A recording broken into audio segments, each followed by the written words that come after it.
Good morning, everybody. Hey, welcome to Wednesday, March 25th.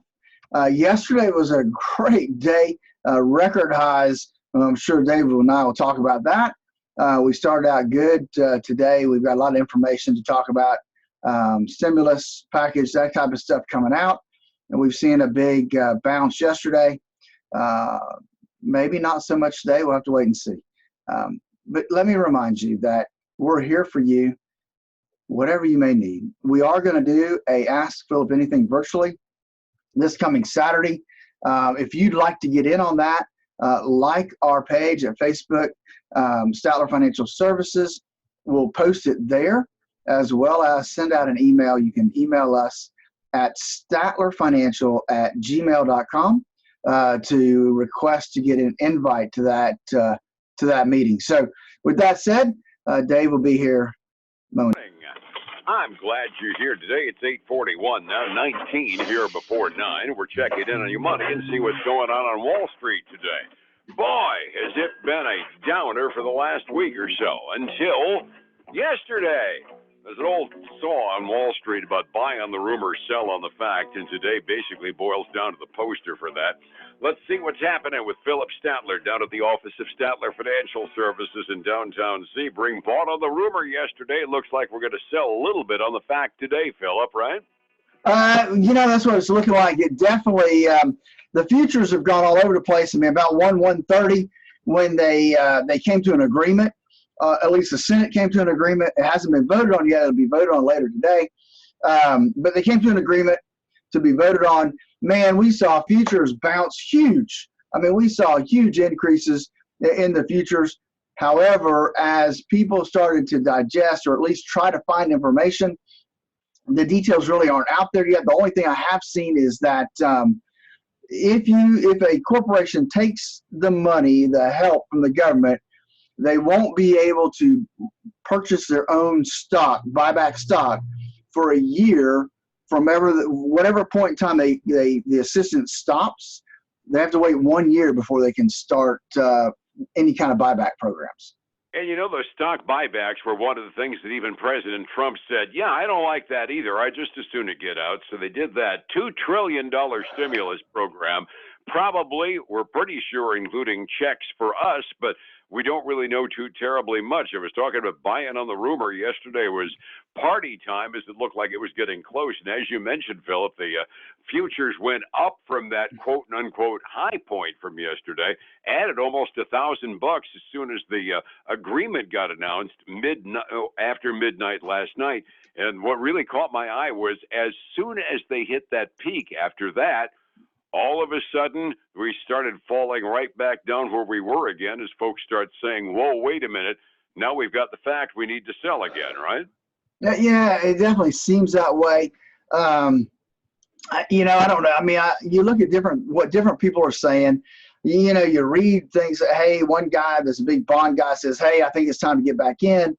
One of the analysts that I've followed now for over 10 years, 12 years, it basically said don't get lulled in to any upward movement right now because we don't know the true impact, and that won't be known for 30 to 60 days.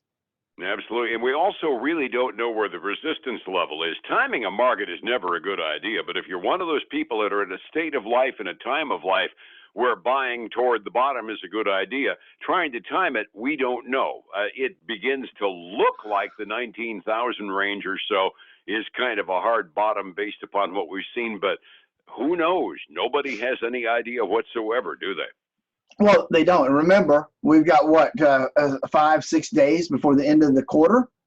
And so, hey, it's going to be 2 weeks now, maybe, Dave, when we start to get some earnings reports. And that's going to be, I think, kind of the tail story of what can we expect. How bad are they already getting hurt from basically 5 weeks of this thing, and thinking that we still may have 30 or 60 more days to go before this kind of comes to an end and we get back to some normalcy. I think that's going to be the key. Now, you're talking about a long-term acid test here, but that kind of alludes to what I was saying earlier in the week.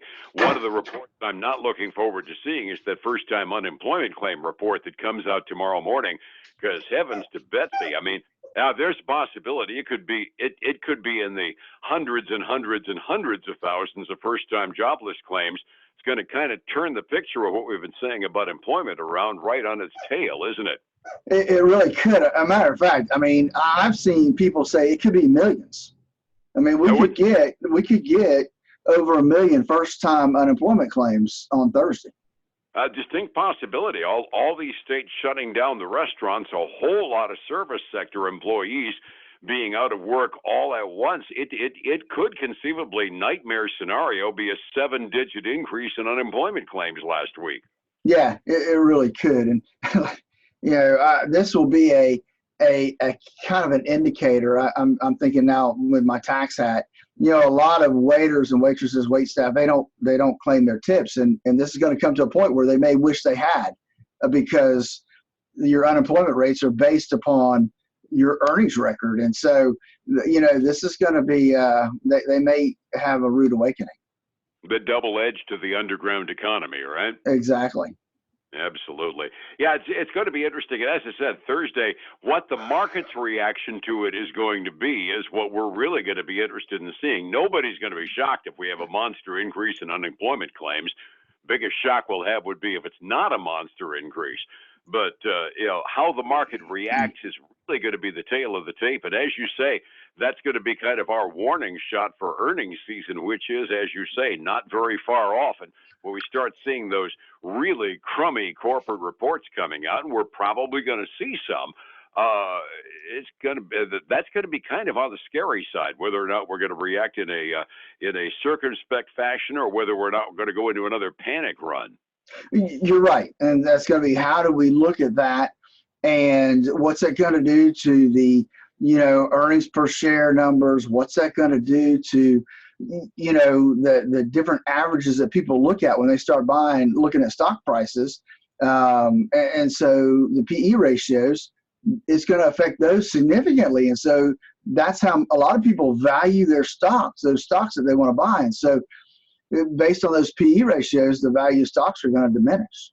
Well, that's the simple fact. You're actually buying equity in a company. Boil it down to small stuff, it'd be like if Phillip and Dave ended up, forming a company together. Our company would be worth what we're capable of making off of it. Scale that upward into millions of shares of stock. You're basically doing the same thing. $1 in price is going to be worth a certain amount of profit, and if it isn't there, well, the price of the stock goes down. Well, we'll see whether or not they've valued it properly by trading the market downward by 30% over the last 3 weeks. Yeah, that's right. We'll see what those numbers start to look like. Definitely, we're going to start today with a mixed bag. Absolutely. Let's hear what we got. We got a couple of reports out this morning to kind of give us a hint. So we did. We had Nike reported yesterday after the close of business. They beat by almost 20 cents a share. Revenue was ahead of forecast. I find this part really interesting. They say that their business has rebounded in China following the coronavirus outbreak, and so that's got to be kind of a good sign for businesses, even here in the United States. And so they're up 11% this morning. Ooh, that was one of the things that I was curious about yesterday when I mentioned it, where Nike's guidance looked like and what they were saying about their China retail and their China supply chain. They're actually halfway optimistic, huh? Yeah, they are, based on what they're seeing in China right now. And let me tell you, they're today, if they hold today, they were up 15% yesterday and 10.5% today. So that could be a 2-day 25% increase for their stock price. I did notice that one of the brokerage firms did cut their target price back down a little bit, but that's based upon retail sales projections in this country. But good to hear one of the major Far East supply chains is at least saying they're in relatively good shape. Yeah, the other one I have is Winnebago. The motorhome and motor coach maker. Their earnings came in as expected at 67 cents a share. Revenue did beat Wall Street forecast. They're putting out a level of confidence that the outdoor recreational industry is going to rebound once this whole coronavirus outbreak is resolved. We don't have really any. I don't have what they closed at yesterday, but right now they are up 9.7% this morning. That's a good thing to hear. Setting the table again this morning was a record up day yesterday on Wall Street. I haven't heard that for a while. Dow was up 2,113 points. That was over 11.33%. NASDAQ was up over 8%. Standard & Poor's was up by about 9.33% yesterday. You'd almost think the troubles were all over. And that brings us right back to this morning. Where we go in 45 minutes before the opening today, Phillip? Dave, you were telling us how much we went up yesterday in the Dow, and let me tell you, that's the biggest percent increase since the 1930s. That's a pretty big deal. Go ahead. I think it was the biggest single day absolute point increase in history too, if I remember. I'm sure, yeah. Given where we're at. So we still have a mixed bag right now, Dave. The S&P the Dow. The Dow up about 1/3%, $77. We got the S&P 500 down 2/3, $16. We've got the NASDAQ down 2/3, down 46. So the broader indexes are down further than the more concise and consolidated indexes. So we got gold and silver. So silver is basically flat, up less than 2 cents an ounce right now. Gold is down 1.8 to $16.30 an ounce right now. $1,630 an ounce. But I was reading some stuff that concerns me a little bit about gold right now, Dave. There's a lack of liquidity in the gold market. They don't have enough physical gold to meet some of the futures pricing. As a matter of fact, one of the custodians that's been in this business for 106 years, April 1st, is getting out of this business. And if you haven't sold your physical gold by then, they will sell it for you.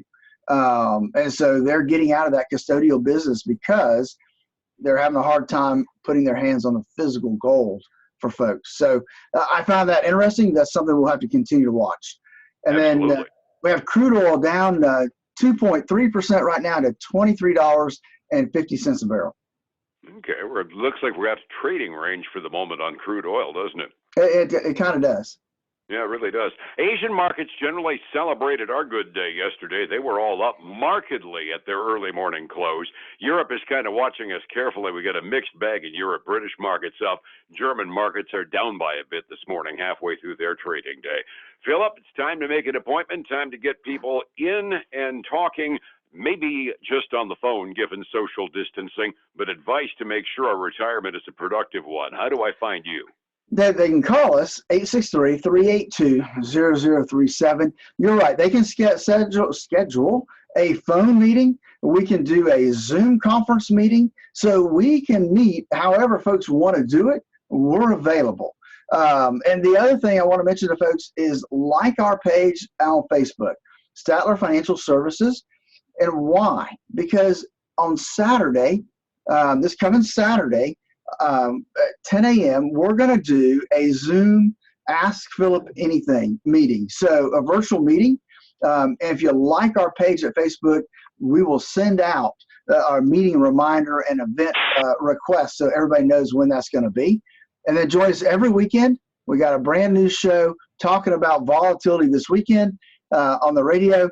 6 a.m. and noon on Saturday, 10 a.m. Sunday morning on your sister station, News Talk 730.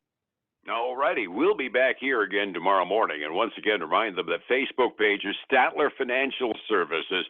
Look for it. Let them know you're there, and they'll let you know when the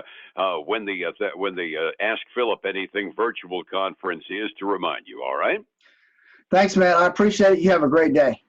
Be well, my friend. We'll see you tomorrow. It's 105.7 Light FM and Statler Financial Services, Phillip Statler. Hey, folks, I want to thank you for joining us today. Please, if you want to get on our Ask Phillip Anything virtual meeting this Saturday, all you have to do is like our page at Statler Financial Services, and you will get a notification. Follow us there. You'll get a notification about the event and information on how to log in. So look forward to seeing you there. Have a great day. I'll talk to you soon.